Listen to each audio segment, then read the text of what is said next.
أعوذ بالله من الشيطان الرجيم بسم الله الرحمن الرحيم الحمد لله رب العالمين والصلاة والسلام على سيدنا ونبينا محمد وأهل بيته الطيبين الطاهرين اللهم صل على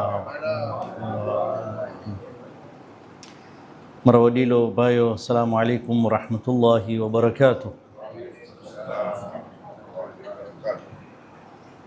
12th September હિસ્ટ્રીમાં મેં જોઈએ તો થોડા ઘણા ઇવેન્ટ્સ છે, પણ એક ઇવેન્ટ, એક પર્સનાલિટીને યાદ કરવાની જરૂર છે. એ માણસનું નામ સ્ટીવ બીકો. તમે કદાચ સાંભળી રહ્યા હશો, જો નહીં તો થોડુંક એનું વધારે ડિટેલ્સ આપે. સ્ટીવ બીકો એક 30 વર્ષનો સાઉથ આફ્રિકન હતો, લોકલ સાઉથ આફ્રિકન, અને he registered himself in a medical school. પછી એને ભણવા ના દીધા અપાર્થાઇડના ટાઈમમાં. અને પછી જ્યારે અપાર્થાઇડ મૂવમેન્ટ ચાલુ થયું સાઉથ આફ્રિકામાં 1948માં, તો નેચરલી આફ્રિકન્સ જે હતા, લોકલ આફ્રિકન્સ, એટલે કે કોશિશ કર્યા રેઝિસ્ટ કરવાનું. એમાંથી એક લીડર આ હતો, સ્ટીવ બીકો. અને એક મૂવમેન્ટ ચાલુ કર્યો જેનું નામ હતું બ્લેક કોન્શિયસનેસ મૂવમેન્ટ, જ્યાં એ આફ્રિકન્સ, લોકલ આફ્રિકન્સને કહેતા હતા કે તમે પોતાનું કિંમત સમજો and rise up to this oppressive movement. તો લગભગ 12મી ઓગસ્ટ 1977માં એને એરેસ્ટ કરવામાં આવ્યું, અને 12મી સપ્ટેમ્બર એટલે એક મહિનો પછી he was killed in custody. અને ટોર્ચર્સ જેના કોયરા હતા સાઉથ આફ્રિકન્સ, એમાં એનું વફાત થયું. તો એના માનમાં અમે થોડુંક અપાર્થાઇડ મૂવમેન્ટમાં અમે હિસ્ટ્રી જોઈએ.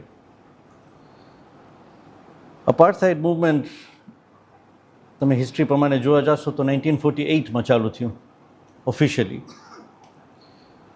પણ એના મૂળ જે છે, એના રૂટ્સ જે છે એ 1652માં નખાના હતા. સીડ્સ જે છે 1652માં, એટલે આજથી લગભગ 300 વર્ષ ઉપર નખાણા હતા. 1652માં ડચ ફાર્મર્સ જે હતા હોલન્ડથી માઇગ્રેટ થયા અને આવીને આ જગા જોયા, સાઉથ આફ્રિકા જે કહી છે અમે, દે કેમ એન્ડ સેટલ દેર. અને લોકલ આફ્રિકન્સ જે હતા એ લોકો પાસેથી જોરથી લેન્ડ લઈ અને પછી એ લોકોને જ કામ કરાવતા હતા ઓન ચીપ લેબર, કે તમે અમારા ફાર્મ્સમાં કામ કરો. તો એ લોકોના ફાર્મ્સ મોટા થયા, ક્રોપ્સ વધારે થતા હતા અને એનિમલ્સ વધારે રાખી શકતા હતા. They are cold farm, they are basically farmers. તો એ લોકોને કહેવાતું હતું બોર્ડ્સ.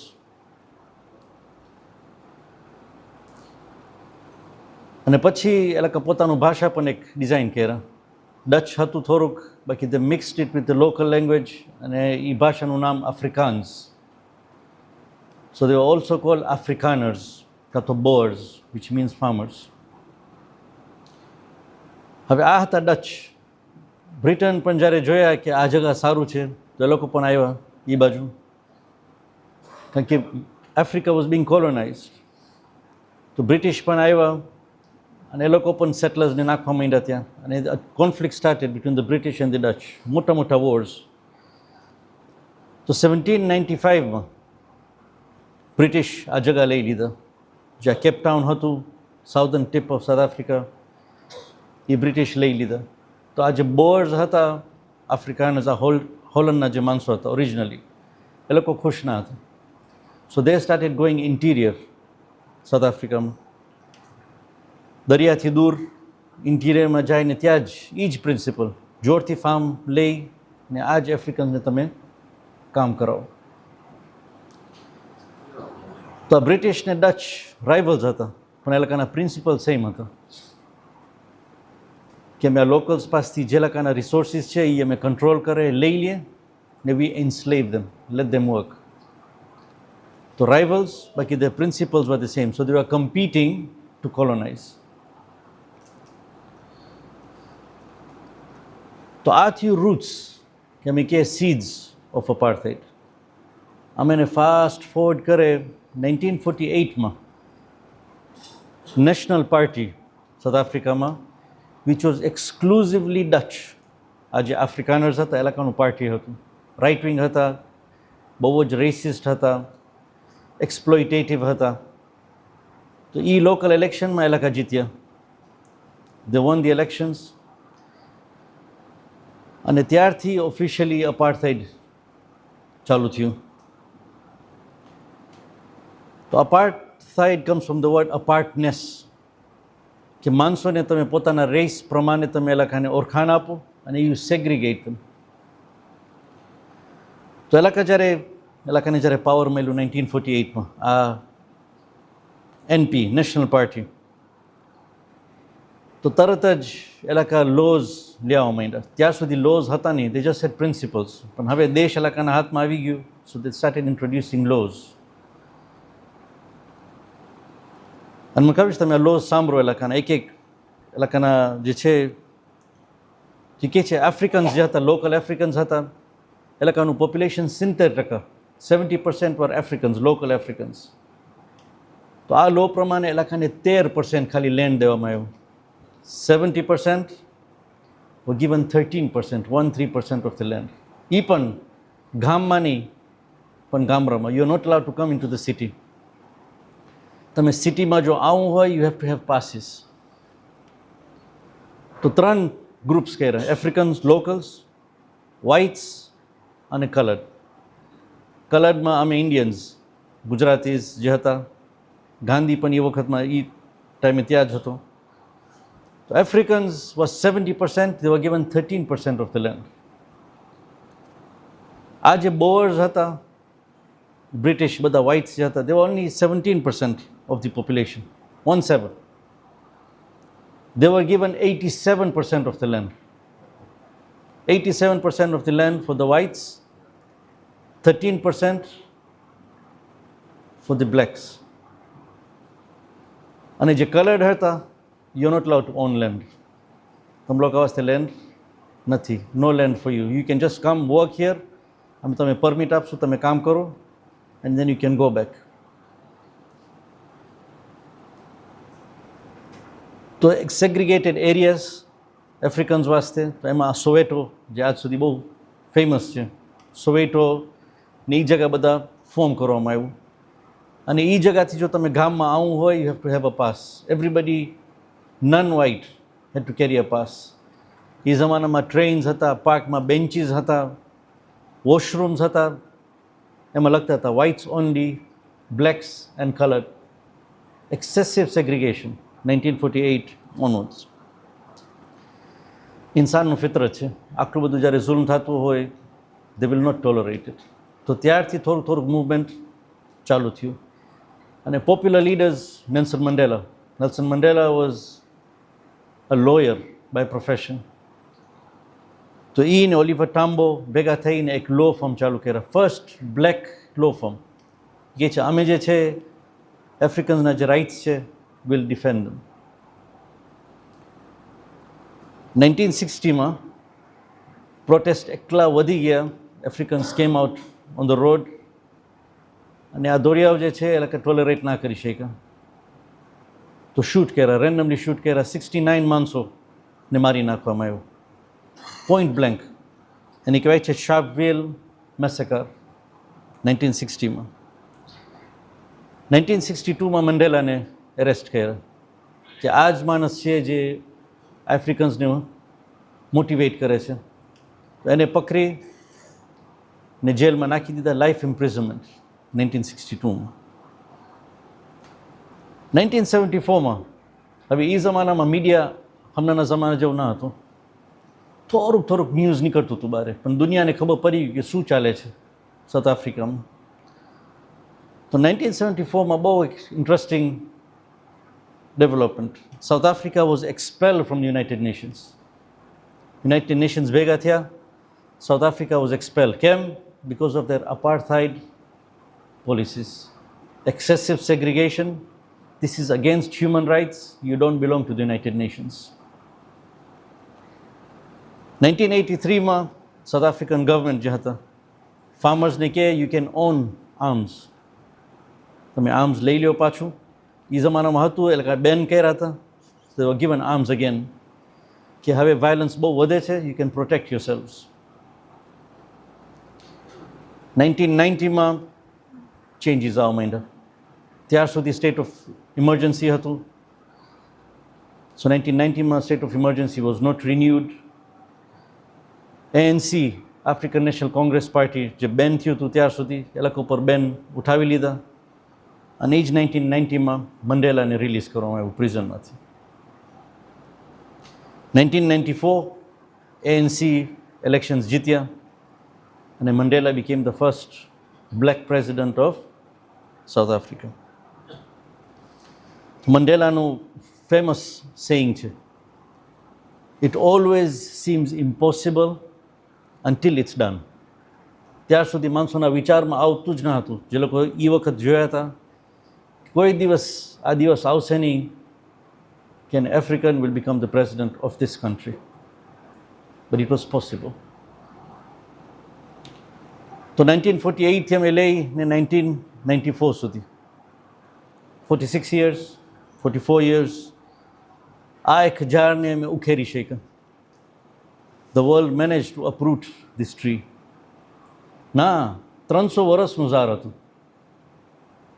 1650sથી એના સીડ્સ નાખવામાં આવ્યું હતું, but the world managed to uproot it.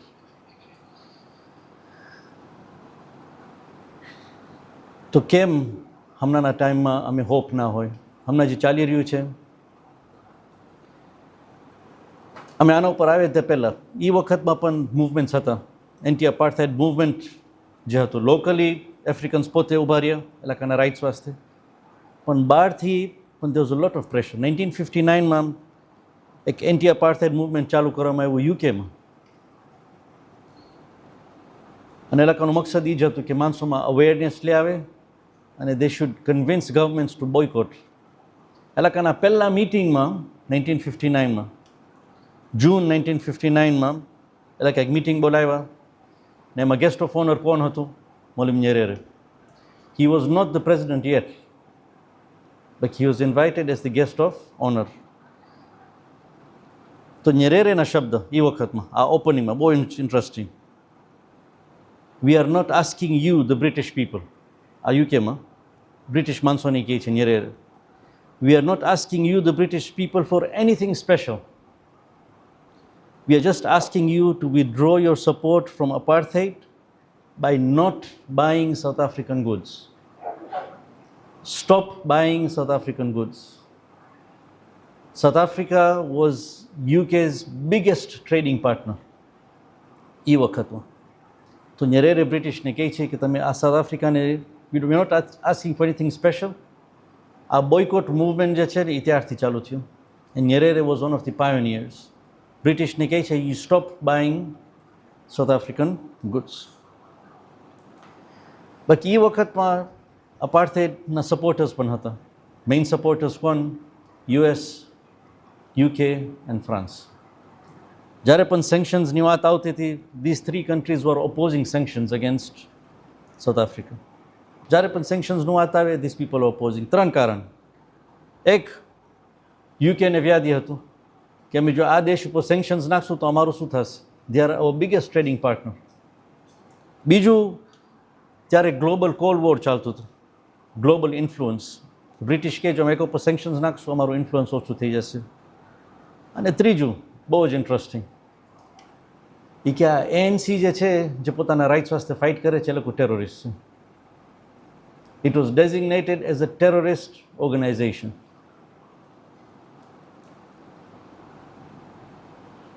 તો આ અપાર્થાઇડ જેટલું મજબૂત ઝાર હતું, એ લોકોનું આટલું બધું સપોર્ટ હતું, આટલું બધું સપોર્ટ હોવા છતાં it ended. So we should have hope. અમે હિંમત હારી ના જાય. મંડેલાના શબ્દ જ્યારે જેલમાંથી નીકળે છે, એ કહે છે, we all know too well that our freedom is incomplete without the freedom of Palestinians.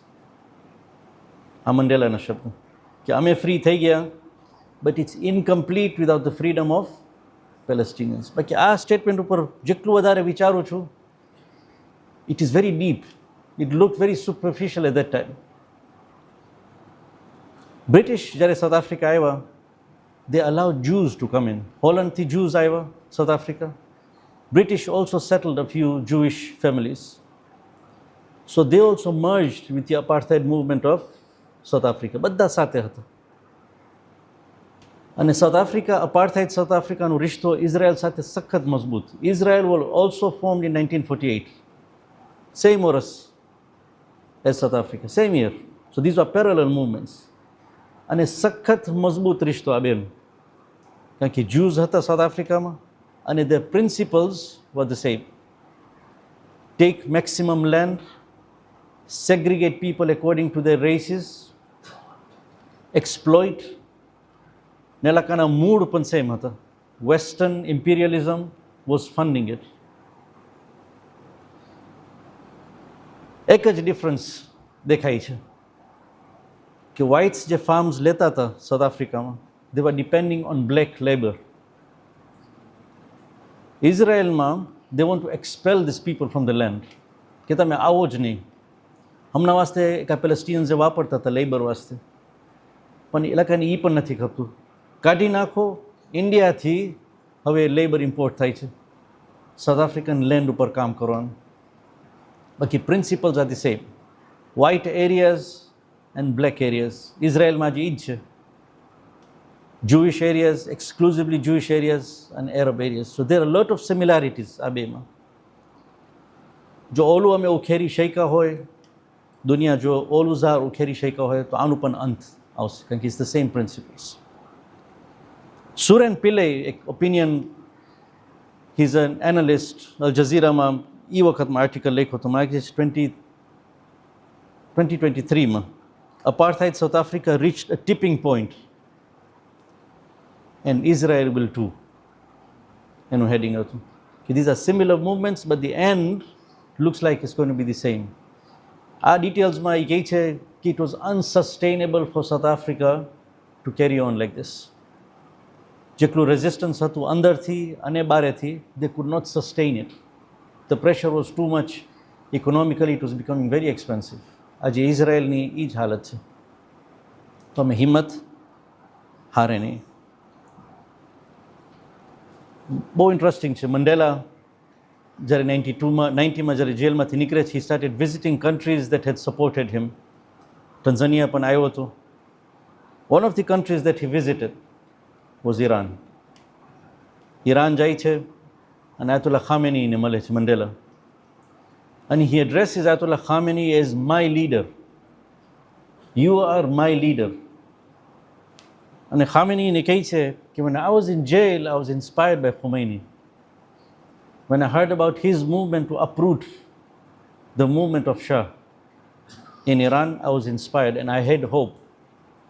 જે કહે છે ઇમામ ખોમૈનીનું મૂવમેન્ટ મને મારા ઈચ્છા જે છે, મારું જે હોપ હતું, અરમાન જે હતું, it kept it alive even in prison. So I've come here to salute you. કે આ મૂવમેન્ટ મારી વાસ્તે એક ઇન્સ્પિરેશન હતું. અને શાહ અને સાઉથ આફ્રિકાનું પણ જે રિશ્તો હતો બહુ જ મજબૂત હતો, અપાર્થાઇડ સાઉથ આફ્રિકા. જ્યારે ઇરાનિયન રેવોલ્યુશન થયું, ધ ફર્સ્ટ થિંગ, ઇમામ ખોમૈની આવી ને સાઉથ આફ્રિકા સાથે રિલેશન તોડી નાખ્યા. So it looks like the inspiration of resistance against apartheid, against oppressive movements is coming from our faith. અમારું જે ઈમાન છે, અમારું જે દીન છે, it has stood against oppression right from the beginning. પેગમ્બર, અમારા પેગમ્બર હઝરત મોહમ્મદ મુસ્તફા સલ્લલ્લાહુ અલૈહિ વસલ્લમ, એનું મૂવમેન્ટ જ્યારે મક્કામાં ચાલુ કર્યા, he was oppose because of this. ત્યારે સેગ્રિગેશન હતું. જ્યારે મદીના ગયા ત્યારે પણ હી વોઝ ઓપોઝ, કારણ કે એક જ્યુઇશ એરિયા હતું અને એક એરબ એરિયા હતું. હી ઓપોઝડ ઇટ. બધાને યુનિફાઈ કર્યા. બાકી પેગમ્બર પછી પાછું આ સ્ટેટ સિસ્ટમ આવ્યું, સેગ્રિગેશન આવ્યું. બાકી that inspiration, that flame has stayed. કુરાનનો મેસેજ ક્લિયર છે, હદીથમાં ક્લિયર છે. અને ઇમામ ખોમૈનીએ આ લેસન્સ લઈને જે દેશ એસ્ટાબ્લિશ કર્યા, it has become an inspiration for so many countries. આ જે રેઝિસ્ટન્સ જે છે અગેન્સ્ટ ઇઝરાયલી અપાર્થાઇડ, એનું બેકબોન ઈરાન છે. So we should take some pride. બાકી ખાલી પ્રાઇડ લેવાનું ઇનફ નથી. We should also contribute. જે કાંઈ અમારાથી થાય આ રેઝિસ્ટ કરવા વાસ્તે. બોયકોટ મૂવમેન્ટ જે છે એમાં મેં ભાગ લઈ. બોયકોટ ઇઝરાયેલી ગુડ્સ લાંબુ લિસ્ટ છે. આ ગ્લોબલ સમુદ્ર ફ્લટીલા જે છે, એનસી શિપ, બિગેસ્ટ ફ્લોટીલા એવર. એનસી શિપ છે, હમણાં અટકી ગયા છે ટુનિશિયામાં. બાકી એ લોકોને અમે સપોર્ટ કરે. there is a way to donate to them. અમે પોતે નથી જઈ શકતા. if we can, we donate. પૈસા ભેગા થયા છે. we can also support this movement. જે કાંઈ અમે થોડુંક પાણી નાખી શકીએ આ આગને ઠારવા વાસ્તે, આ અપાર્થાઇડનું જે આગ છે, જે કાંઈ અમે પાણી નાખી શકીએ, ઇટ કાઉન્ટ્સ. ઇન્શાલ્લાહ ખુદા અમે એનું અજર આપશે. અમારું ફરજ થાય છે કે દુનિયામાં જે ચાલી રહ્યું છે, વેસ્ટર્નર્સ જે છે એ લોકો આગળ જોઈ છે. We Muslims are taught that you approach the future with your back facing the future. You look at the past. It will give you hope. પાછળ તમે જોશો apartheid was abolished. Inshallah, હમણાં જેનું apartheid છે that will also go. અમારી થોડીક કોશિશોથી અને અમારા દુઆઓથી inshallah. subhana rabbika rabbil izzati amma yasifun wa salamun ala al mursalin walhamdulillahi rabbil alamin.